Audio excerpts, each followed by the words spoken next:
So, as tango DJs, we often think in terms of priorities when we look at one orchestra and we decide what to play of it. So, there's a hierarchy of what music is the best for dancing or what music is just the best in general. And sometimes that has to do with opinion, but there's also certain agreement, for example, that certain music from the golden age is probably better than some from the 60s, so to say. So in the case of Biagi, you can, and on many other important orchestras, you can pick different Biagi. So you can pick a Biagi from the mid 40s, which becomes much slower and romantic. I've made two videos about that earlier. I'll share a link to that in the description so that you can look at the difference. But generally, when I think of Biagi, what the best I have are two things from the same years. So Biagi with Ibanez and Falgas from 1938 and 1939. And I think there's some tracks from 1942 until Falgas left the orchestra. I think Ibanez had already left before 1940. And these are actually the two first years of the Biagi Orchestra. So I personally think that was the prime of the Biagi Orchestra. And the other class is the instrumentals from those years. And after that, you get Biagi with Ortiz, which is also very solid music. And especially the first few years, it led to a number of classic songs that are also probably played as often as the ones I mentioned from Falgas and Ibanez. So, for example, Quiero verte una vez más with Ortiz is an example of that. But sometimes, like as a DJ, you don't always want to play the things you've always played, or you play too often, or you just want to switch a bit, you want to vary a bit. And then you discover that, or not just discover, but I can tell you that there's just much more choice in tracks with Ortiz than with what came before. So other than like playing the same tracks with Ortiz all the time, like the really like the big hits, you can look at what else there is to listen to. And personally, I fell in love a while ago with a song called Misa de Once. So it's like the Mass of 11 o'clock. So it has to do with the church. And yes, I wanted to highlight this today because I think this song has a really beautiful, specifically beautiful, nostalgic melancholy. Or you can turn it around and say melancholic nostalgia, but it doesn't matter so much what the order is. But having to do with like sad memories from the past. That's kind of the point of this song. So what I want to do is I just want to listen together to this and highlight a few things I find important.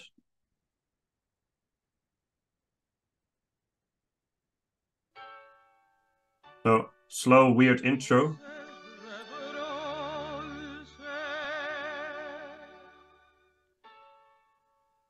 It's quite unusual. So it takes like 20 seconds for the actual dance music to begin. But if you listen to this a little bit, like that's like this, for me at least, I mean, it's my opinion, but it has this, so this melancholic nostalgia. I can already hear this in the intro. So what Ortiz was quite like an apathetic way of singing. So he really puts like a lot of feeling in how he sings. And for some people, this might actually be a bit too much. So I think maybe not everyone will like this voice, but it's the classic Biagi voice, maybe the most classic one. Because of these few tracks from the early 40s that are very, very popular, like Quiero verte una vez más and Todo te nombra, stuff like that. So what he's saying is voices of bronze. They're like calling to the mass of aunts. So they're calling people to attend the mass of aunts. So that's not really very revealing if you don't know the lyrics yet. Like, what is he talking about? So this Misa de Once, so it could refer to a mass that starts at 11, but it's kind of a joke maybe because Once is like a very popular, it's a very well-known like neighborhood in Buenos Aires, an area in Buenos Aires.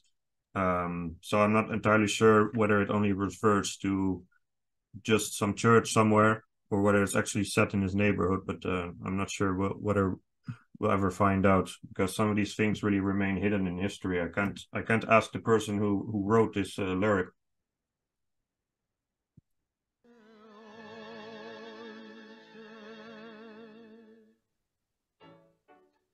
So this is just classic Biagi stuff. It starts normally. And you're like, if you've heard this intro, you're like, ah, oh, Biagi. What's this? What's this music? What's this music? Ah, Biagi. It's bouncy. Rhythm, bouncy rhythm. More like D'Arienzo. It's very bouncy, jumpy. So you heard the melody already in this, in the violin. Bandoneon, very sad, melancholic. Pum, pum. Pretty normal Biagi so far. But with a bit of the melancholic touch I was talking about. Very sad, bandoneon.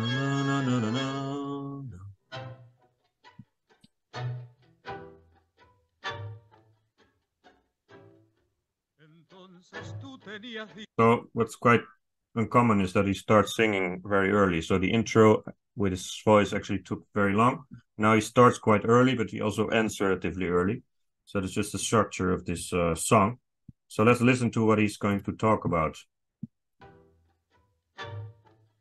So we heard the melancholic violin, the melody. So again, there's something coming that's like sadness about the past. Entonces tú tenías 18 primaveras, yo 20 y el tesoro preciado de cantar. So what he's singing, like, this is not like a really exact translation, so I'm just doing this in an improvised way, so it's not as good as when I would actually sit down and translate all of this very carefully. So you just have to bear with this this informal translation. So he's saying something. Back then, you were 18 years old, but he's literally saying like you had. So the language in his lyric is very literary. So you had 18 springs, and I had 20. And this is quite funny. El tesoro preciado de cantar. So I had this I'm not sure if precious is the right translation here, but I had like a gift. I had literally a treasure of singing. So he was good at singing. So he was probably one of these young guys who, I have a video about that, like these young guys who all wanted to be like Gardel. So he had a pretty voice.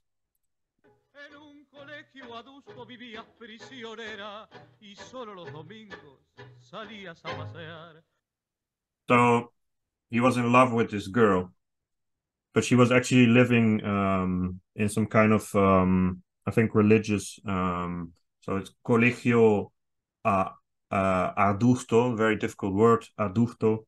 So it was like a very austere place to I'm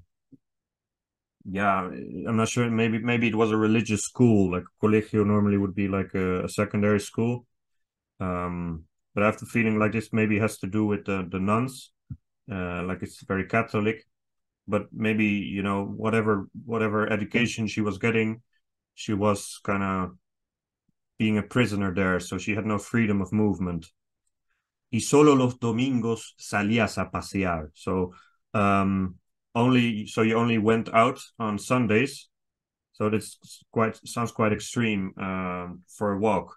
And then he continues, what kind of walk?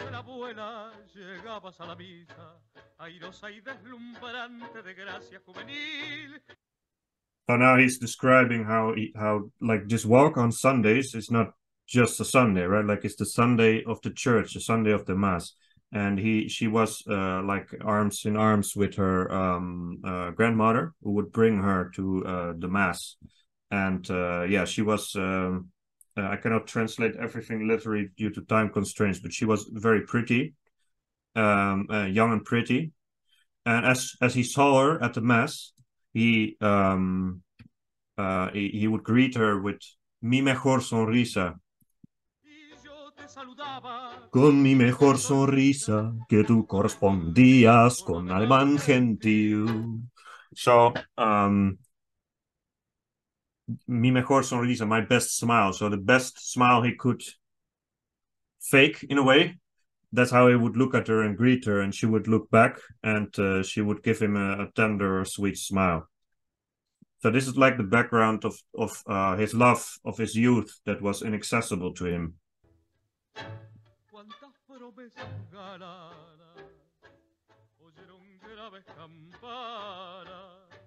So this is a very literary way of describing, the hopes he had for. I cannot translate everything now, but he had these great hopes to love her one day, but she was a prisoner, and she seemed very inaccessible. Maybe she wasn't even in love with him. Maybe she didn't even notice him, but in his imagination, he wanted to marry her. And what's one thing that's funny about this section? It's quite unusual that he's just like, you hear him sing, and usually when tango singers sing in Golden Age music, there would be some accompaniment by a violin or a bandoneon. So there would be like a second singer, but it's an instrument. And here it's just silent. You hear the background beat, but he's just singing, and there's no duet in a way. So this is all the same until he comes to like this climax of describing what happened in the end. So here you hear it.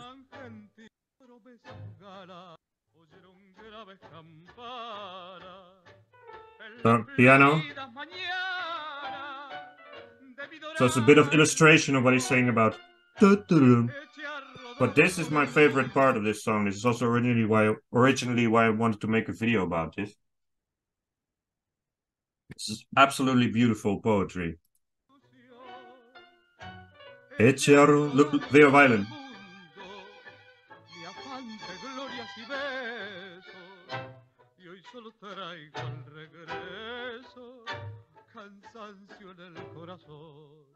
So what he's saying.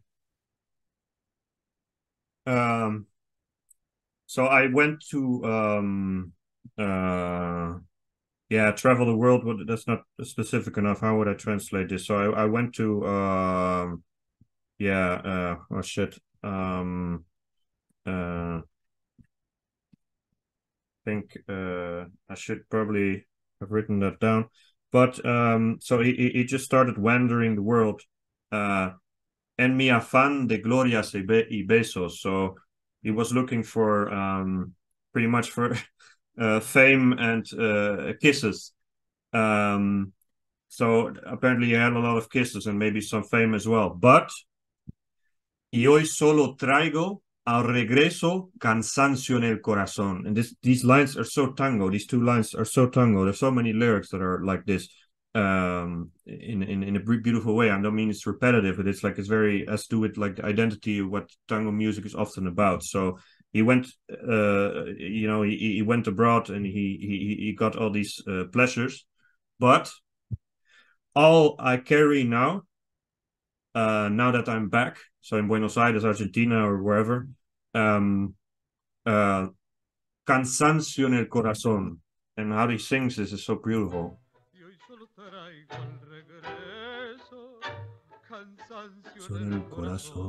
Cansancio en el corazón. So all he carries back from all these adventures is fatigue, so tiredness in his heart.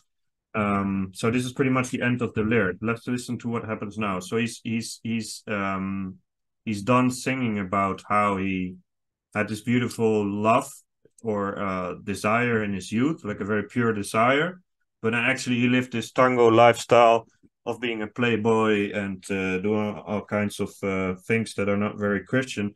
And he comes back and he actually regrets not only what he experienced, but particularly what he missed out on. So this good life with this virtuous woman and happy family life, whatever. So whatever our opinion is about that contrast between these two things, I mean, I think you can get happy either way. But he didn't. He wanted to have this this one particular girl, and he never got her. Very sad violin.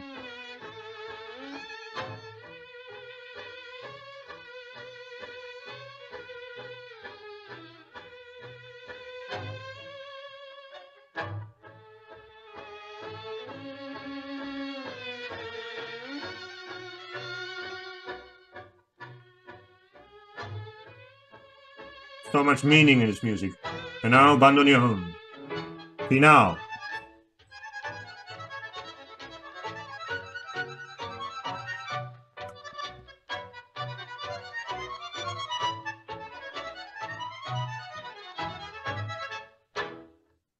So that's the end of the song. There's no more singing. So the structure is a bit weird because usually you would have like at 1 minute or a bit later you would have two parts of singing and then a repetition later near the end of the music. But the structure of this song is quite interesting. So I wanted to share in this video what I liked particularly about this song, and I hope you understand. Like what I wanted to describe is these feelings of longing about a past that was very innocent and something that was never meant to be. So let's just in the remaining time, just a few minutes, let's talk about what's not that's always interesting, what's not sung. So tangos always have, like in dance music, they always have parts that remain unsung. So let's try to translate this more or less. So this is very Christian. So I don't know if it would have been or it was like a sin, telling you my tenderness or something like that, in front of the like Virgin Mary. But what I do know is that the world looked like a path of joys back then, and on that path, your love was the shining light. So he was led on his path by her love. So that's the future he envisioned with her. But nowadays, now that I'm old and bitter and tired and whatever, other lips will probably tell you these warm and deliberate words. No, words of like "I love you" and I swear love to you. So maybe has to do with marriage, or maybe she's already married to someone else. But my soul is like terminally ill, but it's a bit of a direct translation of what it says in Spanish. It's something to do like he's like his soul is like has become sick beyond any remedy. And then there's one more line. But what I very poetic. So it's like sojosar is like when a little tear falls off your eyes, like there's this facetto song called sojoso, so it's a very common term in tango. So in like in the window of the evocatory dream, like it's I really have to think about how to translate this normally, but it's not important for this video. Just this one thing is then you get a repetition of what has already been sung about the fatigue in his heart. But then the first line is Misa de once, yo ya no soy el de entonces. So I am no longer who I was back then. And that's pretty much the conclusion of this. And yes, very typical of tango. It's not very cheerful, but I like the reflection on the past, and I think many of us have these like dreams that never came to be, or missed opportunities. And I think it was a very interesting topic for a video.